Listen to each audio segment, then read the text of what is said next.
am not a professional storyteller. I'd like to announce that. When I was 16, I was living in Cambridge with my mother and father.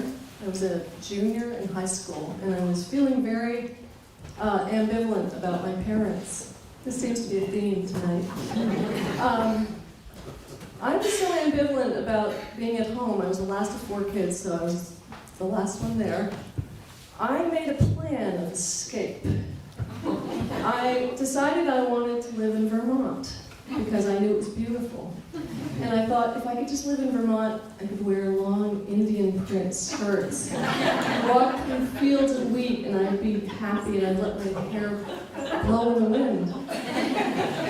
Now, I actually chose a town in Vermont, and I found the name of the newspaper in the town. And I put an ad in the newspaper to be a live-in nanny for my senior year of high school. I think this is pretty amazing. I did this. I finished high school in Vermont. But actually, getting to Vermont by September wasn't soon enough.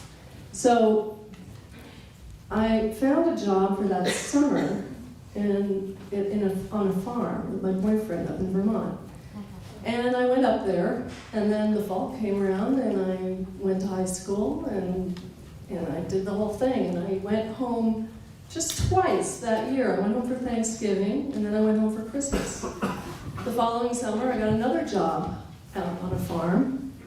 But I promised my mom I would come home for my father's 50th birthday during the summer. His birthday was on Tuesday, July 31st. He was turning 50. It was 1973. I was 17 by then. And I don't know why I made a plane reservation. I never flew to Vermont. I never flew back from Vermont. I was always in a car, usually my boyfriend's. But for some reason, I made a reservation on a plane. Now, there was always one plane that left Burlington, Vermont, every morning on Delta. It was a DC-9, and it left early in the morning and flew directly to Logan. So about 5 days before I was supposed to fly home on my father's birthday, July 31st, Tuesday, my mother called me and she said, you know, I really want to throw your father's party on Sunday. And I said, well, I already have my ticket, so I can't come. Now, you have to remember, I was very bratty with my mother. I was really not very nice to her. She's actually here tonight.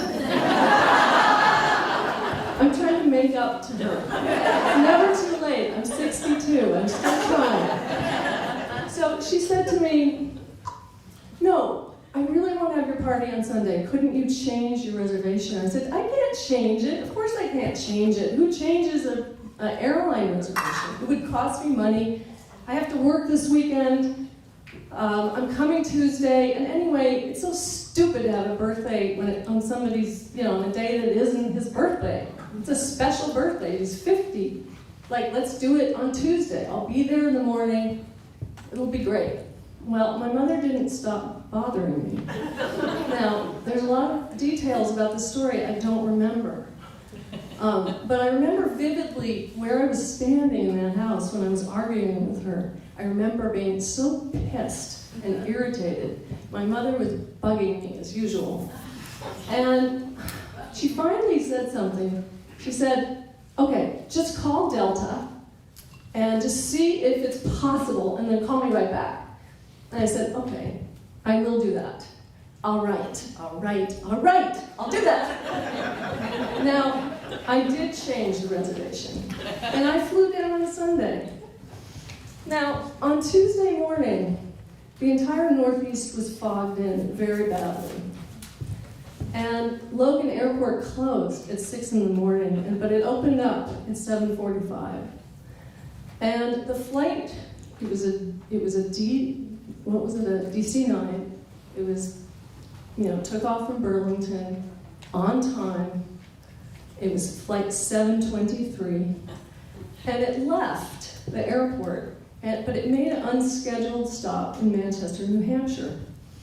It made an unscheduled stop because there was a flight in Manchester that had been canceled due to the fog, and there were 45 people that needed to get on that plane, They were going to New York, but they were going to catch the 723, flight 723 to Boston in order to pick up shuttles to New York. So the plane stopped, and it picked up about 32 people. Some people peeled off. There were 5 people that decided not to take that plane. They decided to rent a car and get to New York that way. So the plane taxis off onto the runway, and then there's another delay, and it's sitting there, and there's a young man on that plane named Charles Mealy. He was from Bedford. And he is figuring out, he's doing the math, he's like, I'm so late. If I get to Boston and then I catch the shuttle to New York, I've missed my interview. I shouldn't even go. This is stupid. He says to the stewardess, is there any way I can get off this plane? Can we taxi back to the gate? And the stewardess says, of course not. We're on the runway. And he says, yes, but we're just staying still. No, it's impossible. The planes never do that. Well, he kept bugging her, and she finally said, why don't you go ask the pilot? Okay, so she goes and asks, Charles goes to ask the pilot, and the pilot says, of course not. Of course you can't do that. I can't take you back to the gate, we're taxiing. So, finally, there's another delay, and they're sitting there for another 35 minutes, and Charles will not stop badgering the stewardesses and the pilot. And the pilot finally throws up his hands and he says, I'm taking this guy, I'm going to take him back to the gate because he's driving me nuts. And he goes back and he even makes an announcement. And he says, if anybody wants to get off this plane, this is your chance. Charles is the only guy that gets off. The plane finally takes off. There are 89 people on this plane. It comes into Boston. Fog is really bad. And it comes over the water, as we've all done. And then, the plane just sort of magically just seems to land on the runway. Well, in this case, something goes horribly wrong. The plane descended too fast, and it came down and it hit the seawall. The plane exploded and disintegrated. Everybody died on that plane, except for one person who lived for 6 months. Now, that plane accident, the crash went undetected for almost 10 minutes. The fog was so thick, there was some huge malfunction with the controllers and with the equipment on the plane, because this was a pretty major accident, almost 90 people. This amazes me. But there were some construction workers who saw through the fog this huge orange-red glow, and they also heard this huge boom. But it was almost 10 minutes before people knew that there was this accident. Meanwhile, I'm back in Cambridge on my back porch with my mom, and we're hearing tons of sirens, just constant sirens and fire trucks. And we're thinking, what's going on? What's happening?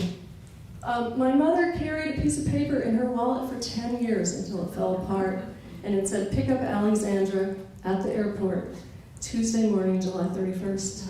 And I want to thank my mother because I feel like she gave me life twice.